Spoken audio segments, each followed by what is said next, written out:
আসসালামু আলাইকুম। কষ্টের জীবনের কোনো শেষ নাই। না পায় বাবা মার আদর, না পায় স্ত্রীর আদর, না পায় ছেলে সন্তানের আদর, না পায় ভাই বোনের আদর, কারো আদরই পাওয়া যায় না এই প্রবাসে। নিজে অসুস্থ হলে নিজে ট্রিটমেন্ট নিজের করতে হয়, নিজে খাবার নিজের তৈরি করতে হয়, আবার কোম্পানির কাজ করতে হয়। কত রকমের কোম্পানি সুতা।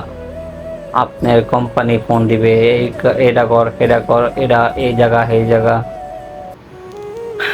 3-4 লাখ টাকা খরচ করে বিদেশ আইসা কি পরিশ্রম করতে হয় একমাত্র যারা বিদেশ আসে তারাই একমাত্র বুঝে।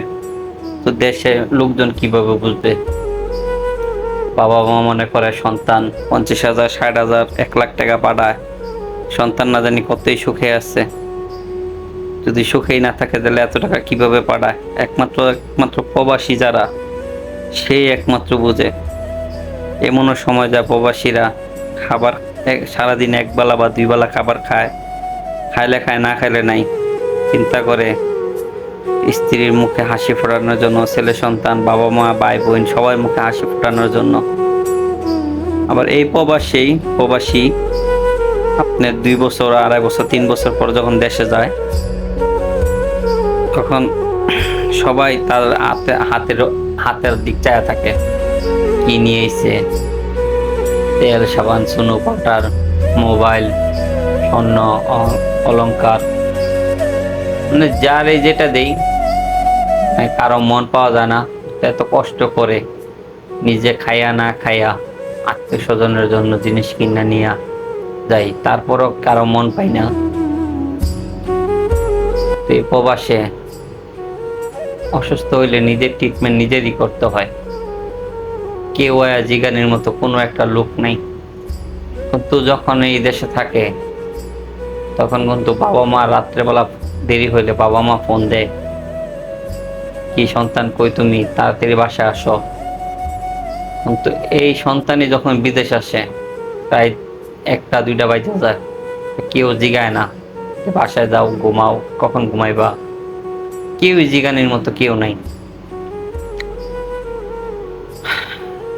কত কষ্ট করে যে টাকা উপার্জন করতে হয় একমাত্র যারা প্রবাসে আছে তারাই একমাত্র বোঝে।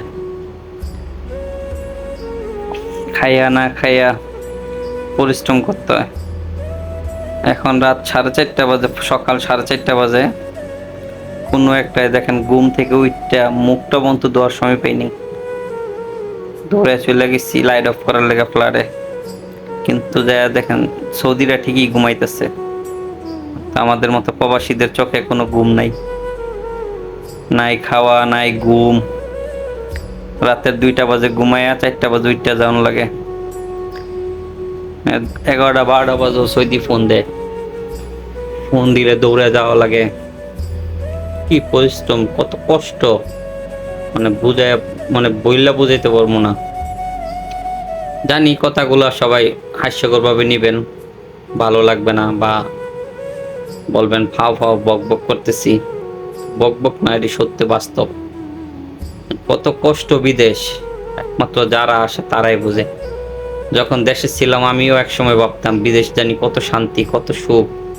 গেলেই দেখি বিদেশ থেকে টলি বইরা জিনিস নিয়ে আসে, মোবাইল, স্বর্ণ, কত কিছু নিয়ে আয়, টাকা নিয়ে আয়, যেমনে মন সেমনে খরচ করে। এই টাকা উপার্জন করতে যে কত কষ্ট করা লাগে বিদেশ, একমাত্র যারা আইছে তারাই বুঝে। মাস শেষ হওয়ার সাথে সাথে একজন ফোন দিবে, বাবা মা, ভাই বোন বা স্ত্রী, কেউ না কেউ তো ফোন দিবে, দিয়ে বলবে মাস শেষ, বেতন কবে পাঠামু, টাকা কবে পাঠামু। এই যে কোম্পানি নতুন একটা বিল্ডিং দেখতেছেন, এরাও আমাদের কোম্পানির বিল্ডিং নতুন হইতেছে। সারা দিন পরিশ্রম করতে এই বিল্ডিং এ, বললা বুঝতে পারবো না যে কত কষ্ট করতে হয়। আপনারা যদি দেখতেন বা আইসা যদি বুঝতেন তাহলে কেউ বলতেন না যে বিদেশ যাওয়ার কথা। দেশে থেকে সবাই ভাবে কত শান্তি বিদেশ। আমিও বলি আসেন সবাই, একবার না একবার আসেন, আইসা দেখেন বিদেশ কত শান্তি। কত